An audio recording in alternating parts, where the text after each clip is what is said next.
Hey everyone, it's Alexander, the real Mr. Robinson. Welcome to the channel, and this is my review for Bullet Train, which is the latest movie from director David Leitch, who has done John Wick, Atomic Blonde, Deadpool 2, and 3 years ago he did Hobbs and Shaw. This movie follows a former assassin played by Brad Pitt, who is given a new assignment in Japan, but he's basically returning to work with a positive attitude and doesn't want to kill anyone. So his handler tells him that this job is very simple. All you gotta do is just get on Bullet Train, grab this briefcase, and then GTFO. That's it.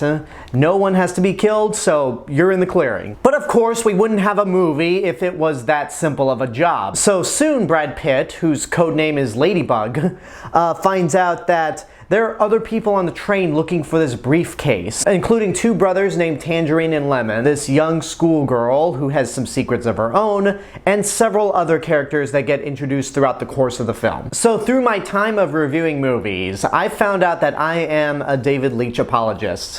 Yes, everyone does love John Wick, even though he was uncredited as a director on that movie. He's still one of the directors. But I really dig Atomic Blonde. Deadpool 2 is not as fun as the first one, but I liked it quite a bit.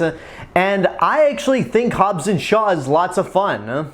It's not a great movie, but I think it's better than the last two main Fast and Furious films, and it's probably going to be better than the last two that we're getting. When I saw the trailer for this movie, I was intrigued, mainly because there was a Japanese cover of Stayin' Alive from the Bee Gees, and that got hooked in my head, so I'm like, okay, I'll see this. Looks like it could be fun. And I went into this movie with that mindset, and it very much is a fun action movie. It's got a handful of issues, which I'll talk about a little later on, but I think this movie, more than not, delivers on what it promised to deliver.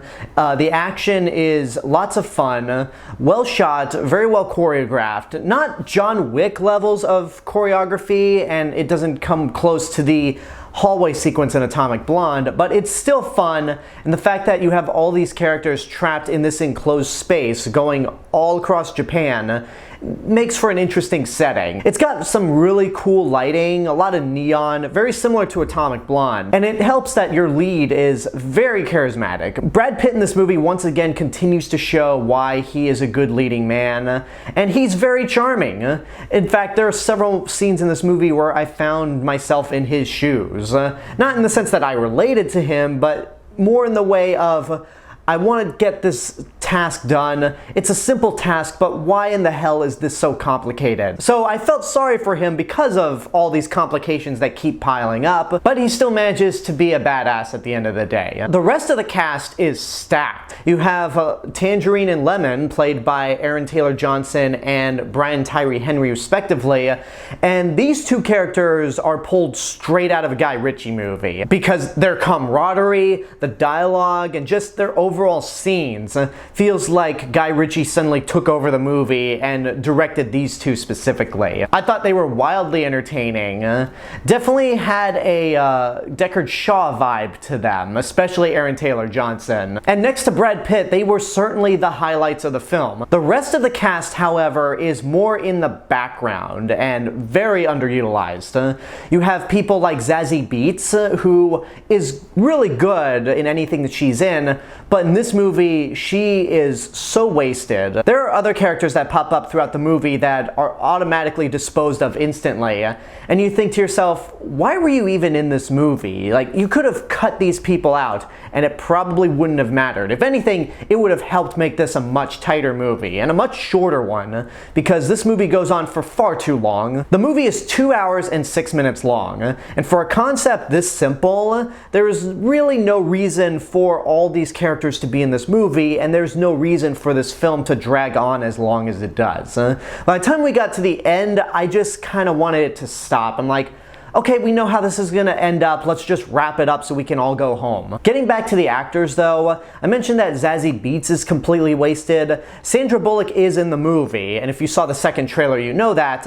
She mostly is in this movie in a voiceover role over the phone, and she has a very half-assed role at the end of the movie. I mean, okay, maybe not so much half-assed, but if you were gonna have somebody as big as Sandra Bullock, why have her be a voiceover for most of the movie and then just have her in one specific scene in person. It didn't make a whole lot of sense. Karen Fukuhara has a very wasted role as one of the concession girls on the train, and I'm thinking to myself, okay, Karen Fukuhara is not like some unknown actor who's trying to make it big. She's in a hit show. She's in The Boys. So it's just really confusing why you would have this actress in such a small role, especially considering that this is a movie that takes place in Japan.